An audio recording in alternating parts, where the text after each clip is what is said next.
All right. A good call. Good enough. So you grew up in Navarre? Yeah, I grew up in Fort Walton, actually. I was born at Eglin Air Force Base and then grew up in Ocean City off a racetrack road. Lived there for about like 6-7 years, and then moved out to Mariester. And then Mariester is kind of where I grew up, right there by Herbert Field. I didn't know there was a place called Ocean City. Yeah, Fort Walton. That sounds so like, that sounds so awesome. Yeah. You know, not like Fort Walton Beach. I mean, I don't know. There's kind of like time frame when I look back when of that period of life where, I don't know, was I guess not to go into like too personal things, but kind of where it was just growing up, and that was actually like a time frame I think in life where when you're younger you don't realize how like rough things are for your parents. Yeah. But that was a time frame like it was really rough, like for especially for like my mother. So when I think back to that time frame, it's kind of like one of those where I was like, I don't know, it's like one of those like I remember it, and I don't. And now looking back at it, I'm like, I don't really like it. But then again, it was sort of defining experiences for right. not only. What year did you graduate high school? 2000. Okay. Yeah. Did you grow up skating at all? Yeah, actually. Yeah, you had like Beach Plus, and you had like the Plantation, you had like Bulldog Skate Park. So when I moved to Mariester, that was like, when was that? 89. okay. And when I moved to Mariester, all the kids in the neighborhood were skating. And so my parents got me this Nash skateboard from like Kmart or something. And then the first thing I put on that was actually like somewhat of quality skate was some Bullet wheels. Yeah, nice. And then eventually I got some new trucks, some motor builds. Yeah. And then I got a deck finally, which the first nice deck I got was a Vision Jinx. Right when they came out with the twin kick, the twin tails, and that was like, you know, the Tony Hawk, Mike McGill, Steve Caballero days. Yeah. But we would skate, and I was like 8-9 years old, and most of the kids I skated with were like high school and the middle school, and we'd build launch ramps, skate out. That's funny, man. 'Cause that's like the same parallel I had. I was always jealous we never had concrete. So I grew up in Woodlawn, like west of Freeport. Okay. But my neighbor had a half pipe, like freakishly enough, you know, so he got me into skating. It was an awesome, like, vert. I mean, it was a legit pipe, a half pipe. But we would go and like, so here I was in like 4th grade. So whatever that is, you know, 10 years old or something. And I just had like the ability to go out with them all the time. So I was with like these juniors and seniors in high school going to all over Fort Walton, Pensacola, the Funiac, skating wherever there was like any concrete. So Did you guys ever go to the foundation? Oh yeah. Yeah. So yeah, we were just talking about that the other day with Cole. So. Pretty cool like experience growing up was my parents used to drop me off at Plus Skate Shop when Mike used to be the owner. Yeah. And they had a little mini ramp inside. It was like 50 cents. Hit your head on the on the roof, ceiling and all that. And they had the drum set, arcade games, the pool table. So I the Plus guys kind of. My nickname was Beaker because I was, like I said, like 8-9 years old, and I was scared to drop in on the mini ramp. Yeah. And there was one night they were all like rousting me, trying to get me to drop in, and I was I was pretty feisty back then, so I was, you know, talking a lot of trash, and so they gave me the nickname Beaker because I was like, nice. Yeah, that's funny. I didn't know that was like, I mean, literal like parallels. I remember we went to the, I think I was like 7th grade or something. And did you ever go to the Night Owl in Pensacola? No, I remember hearing about it. So I ended up like in this Ford Escort or some old car that my neighbor had next to this guy that was like on shrooms at the time. I had no idea. But anyways, the Night Owl had like, it was a battle of the bands. Yeah. So it's like 10-foot pole, no effects, Pennywise, this whole just, and it's just like in this place about this big. I mean, just slammed full of people. That's awesome. But I got in trouble from the coach, the basketball coach, because I skipped basketball practice or something. But yeah, I kind of had a very interesting childhood as far as, you know, that goes. But So when, so I get into like your artwork and stuff, when did you first start doing I always mispronounce it, Gyutaki. Or Gyotaku. Gyutaku. Yeah, because the GY is like Gi Yotaku. Okay. Gyotaku, which translates like fish rub, fish print. But yeah, I started experimenting with that around. So when did you start dry rubbing fish? Giving fish rub downs. I've rubbed a lot of fish. I started experimenting with that like end of 2014 into 15. The first fish I printed was a pompano, and then second fish I printed was a Spanish mackerel I caught. When you say print, you're actually talking about like painting the fish correct, and doing actual print off the fish. And then and then kind of got obsessed with it, and then was painting everything I could get my hands on, and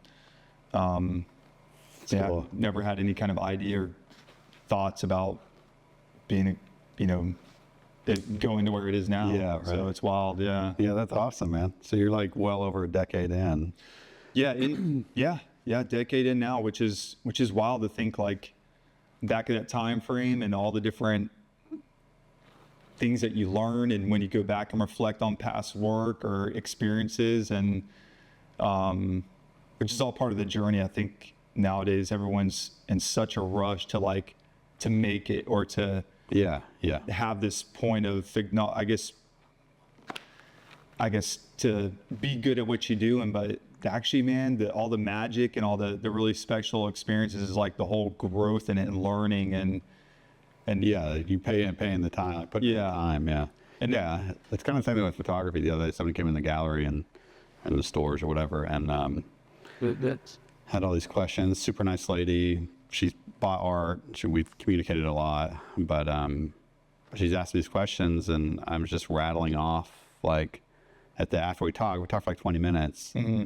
Some of it she caught on to, some of it she glazed over because she's a photographer as well. Yeah. But I'm like, it's just it becomes common knowledge where I'm like, that time spent on learning, like from print techniques or like all the screw ups, that time spent, it's like, man, that's a lot of growth, after you end up. And I'm sure you do the same thing with all the different techniques and stuff you've had to learn and do and try and everything, so.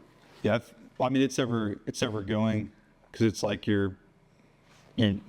starting off, I remember I had this idea, this sort of path or vision for myself, and then now it's from where I am now, it's completely different direction in the evolution, and also the work I'm doing and all that. So it's cool in that sense to look back, and people always kind of have this concept or idea, but then when you initially start, sure, and it's more of just being the present and have no expectations of how it goes and how you go. Yeah. What's the biggest? Was one we shot in here, the Marlin? Was that the biggest one that you've done?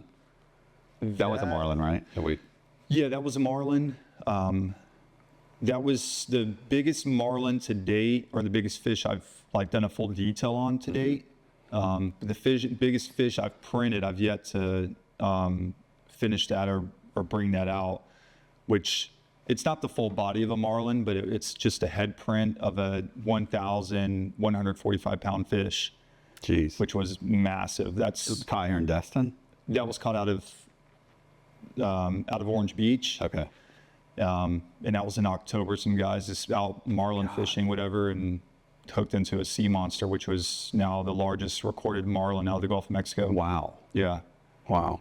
So historical fish, may not see a fish like that in our lifetime again out of the Gulf. And it's dead. It's not like a catch and release. Yeah. That was. You didn't paint it when it was live, right? Yeah, they brought that one into, which is kind of one of those. I think sometimes with fish that are that big after such a fight, I mean, the majority of the time, guys are going to release those fish unless it's like a kill tournament. It's a fish they got to weigh in. Yeah.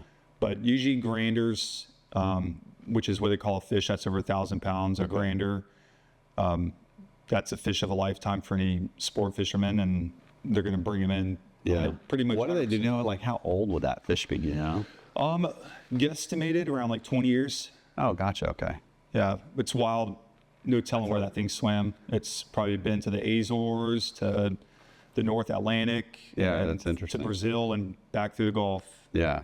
yeah, we kind of talked about the Indian Ocean when I just got back from Africa, and just the life just so close. I mean, I'd never thought about, I didn't think about Africa and like this unbelievable marine ecosystem. Yeah. And man, and we didn't even really get into it, but they were just like bringing in billfish every day, but just the brain corals and all this, I mean, unbelievable, reef system. And I'm like, man, I gotta, next time in Africa, make sure I'm gonna make that like time to actually go out in the water. We got asked, we have some connections for us, like boat captains and stuff right off of the Watamu area, but they were saying they're going only like 4 or 6 miles out. Wow.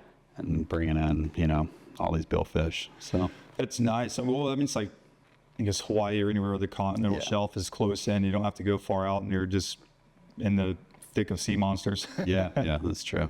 That's super cool. Yeah. Yeah, I've always wanted to go to Africa. That's still a bucket list travel experience. Had an invitation to, which was with a group.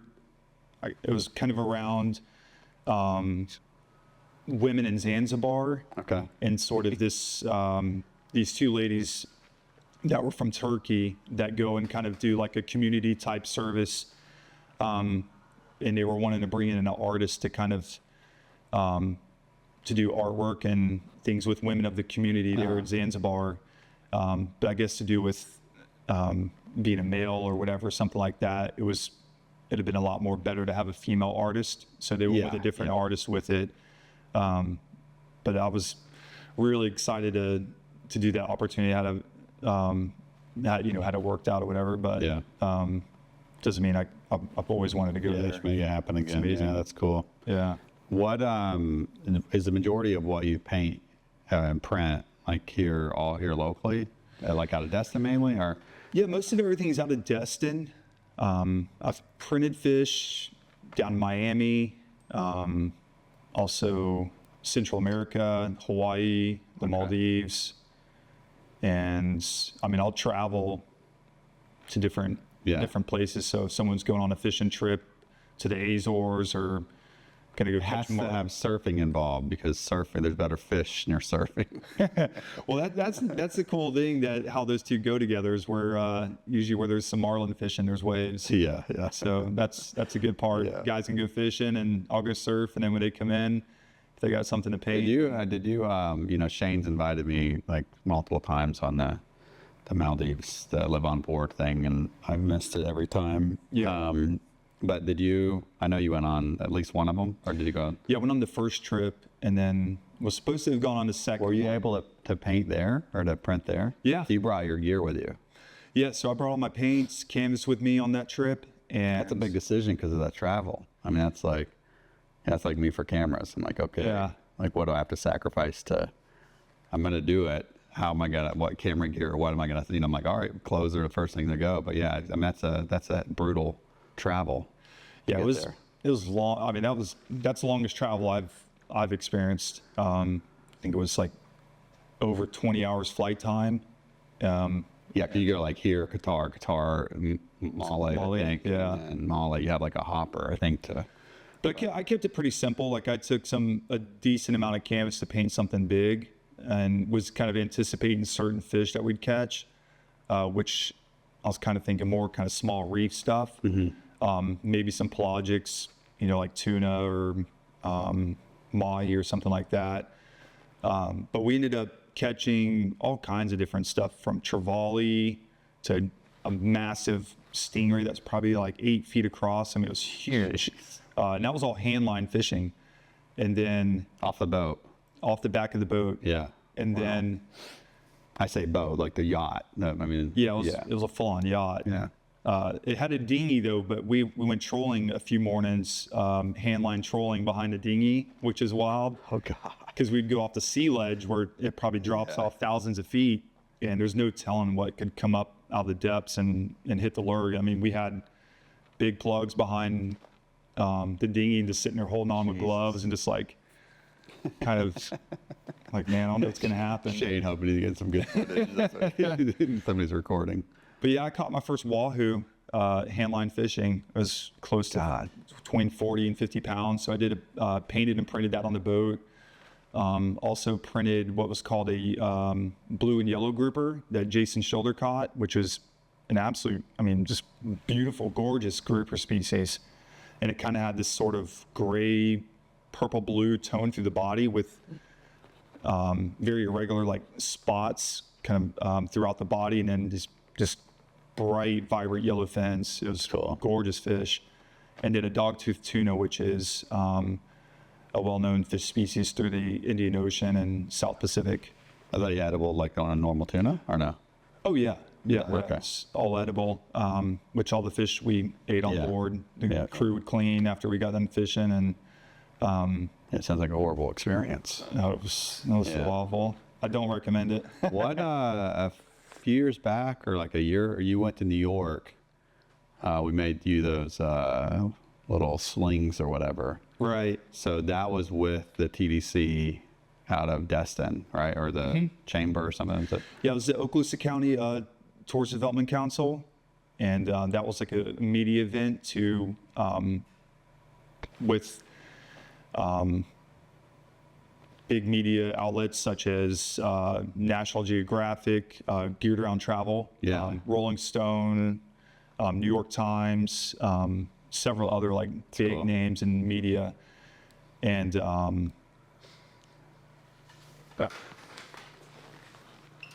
It's not video lights. So what, with that, whatever came of that, were you able to get any, just good PR? I mean, or was it? Yeah, it was great. I mean, an amazing experience. That was my first time actually going to New York City. So the experience that came with it, and art taking me to New York City was, and the experiences I had. But yeah, it was incredible. I remember after doing the live demonstrations, because I was doing paint demonstrations with a snapper that we had shipped up there that's cool. from Harbor Docks. They provided a nice red snapper from the seafood market, and I was Like you're like going on the conference center and like here's our magazine brochure, and then you have like this dude painting this dead amazing fish in front of other people. well, it was. I mean, it made sense because they were promoting the Emerald Coast, so Yeah. they were able to see fish, and I'm from all the fish experience and being a surfer, waterman, and all that, I was able to share a lot of information and about our waters, Yeah, which is sure. the main draw or attraction is the Gulf of Mexico and our beaches. So I thought that was great, them having me there to share that, not only the art, which always gets people intrigued and captivates people just from the whole process of it. But it was great to be able to share our area with people that aren't familiar with it and Yeah. have never been here, especially after chatting with the people from Rolling Stone magazine. One of the guys, Alex Fogg, he's like, "You know who you were talking to with, right?" And I was like, "No." He's like, "That was Rolling Stone magazine." Oh, nice. Yeah, they were loving what you're doing. I was like, "What?" Yeah. So yeah, that was super cool. cool. I was just like, "Hey man, what's up?" Yeah, we're just painting fish. Yeah, and Just another day.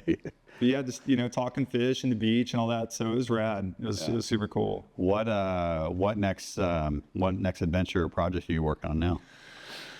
So right now, just painting and trying to move into doing taking the art form into different realms, which is kind of bringing like surrealism, abstract into the whole Gyutaku art form, which is kind of bringing the things that like I love to paint outside of Gyutaku, but mixing it in where it's no longer just a study of the fish or the Yeah. print of it, but where now there's something being said, and there's Yeah, I not had no only- idea that you painted other, I always thought like, because I know from Yeah. fish prints, and then you brought a couple of them in there that we shot.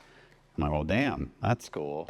So I can see how like you could blend, which would be, it seems like it'd be pretty cool because you're not necessarily blending a different medium, but you're combining styles of painting together, I guess, if that's. Yeah, and I think it's be able to bring the two loves of, because I feel like I'm a very like expressive person and have a lot to say when it comes to creatively and different things that I'm interested in that I guess unless you really chat with me and know what like I'm doing in my morning routine, such as things such as like metaphysics, spiritual stuff that I'm into and all that, and bringing all of that and being able to express and create art with that's inspired by that, but then also mixing it with the fish to where it all flows and has something deep, meaningful, but yet mysterious and intriguing, and has a big impact to it. So do you have some pieces you're working on, obviously, but are those going to be available? Like, are you doing a show or a pop-up, or? I'm just gonna. I know we kind of talked about doing one in here as well. Yeah, I'd love to do a show with you and do something that's kind of a big reveal, which is one of the shows we've talked about doing. It's like a sea monsters, which is the biggest of the biggest I've painted. So that's from like giant bluefin tunas to massive wahoos, other like state and world record fish that I've painted. But it would be also amazing to do a show of the new direction of work and just create a big body, and no one sees it, no one knows what to expect, and just announce a show, a date. We should do it. Let's work on a date here and do it. Yeah, that'd be awesome. Get it set up. We could tell it there's more than it meets the eye. Okay. Because it'd be just more than just a fish. Nice. Oh man, it's always great meeting you or hanging out with you and shooting and everything with the parallels of friends and the artist hustle, So, I'd say we always have good creative talks and discussing different projects and things, we're working on. But also, I guess it's cool where we live, because there's, like other creatives like Sean Murphy, Justin, and well, that's I kind of made like a list. It's just kind of random, like taking the photo today. I'm like, well, shit, why don't we just chat it up a little bit? Yeah. I have a list of all the different creatives that I'm involved with. That's kind of a neat. You kind of have a unique position as well as like photography, because photography, there's just like common ground. Mm-hmm. And I think you're kind of the same thing, where it's not epoxy resin. It's like such a unique, and the background of water and surfing, like that connection. Yeah. So it creates this like really strong local network and friends really. But yeah, just like writing a list down, like I just want to have them in, like chat it up, say hello, put it online, have fun with it. And more so just to have camaraderie more than anything, Yeah. So. Yeah, which I love that about with the art direction, because I feel like there's in a lot of bit of the art community, and even like online and stuff, people are kind of very Heisman. Yeah, correct. And and it's like Rick Rubin, and there's another famous artist. I've seen them be advocates for, camaraderie and community and art community. It's like, hey man, it's just the same as a a big concert or music festival where we have all these musicians sharing the same stage. There's the same amount of love, and the audience is there for all of it. And everybody's playing on their own afterwards anyways. But people get all weird, and they're like, oh, well, I don't want to get close to you because you're an artist too, and you might. I mean, in this day and age, people do try to take ideas, stealing stuff, and that's why I'm like, I just don't even care. Like if it's like if I don't care, like rip me off, it doesn't matter anymore. I'm still gonna keep doing my own thing. I love to hang out and just hear what people are doing and talk art, and I get inspired just from that. And it's just I just love hanging out with other creatives. Like Justin, before I even started painting, I just love going to hang out in the studio and watch him paint and chat and shoot the shit. And Justin still paints. Yeah, we've got J-Lo. J-Lo. High maintenance J-Lo. Yeah. Yeah, we've got a couple of collabs in the works right now. One with that 12-foot gator head, and then and there's another one I think we're gonna do with a rattlesnake, an eastern diamondback rattlesnake that I printed. It's cool. With the plunge series. Yeah. Nice. Oh, cool, man. Well, I guess till next time. Yeah, Chandler, man. Always a pleasure, dude. And you're very inspiring. Thanks, man. Always love hanging and chatting, bro. Yeah. Cool. Peace.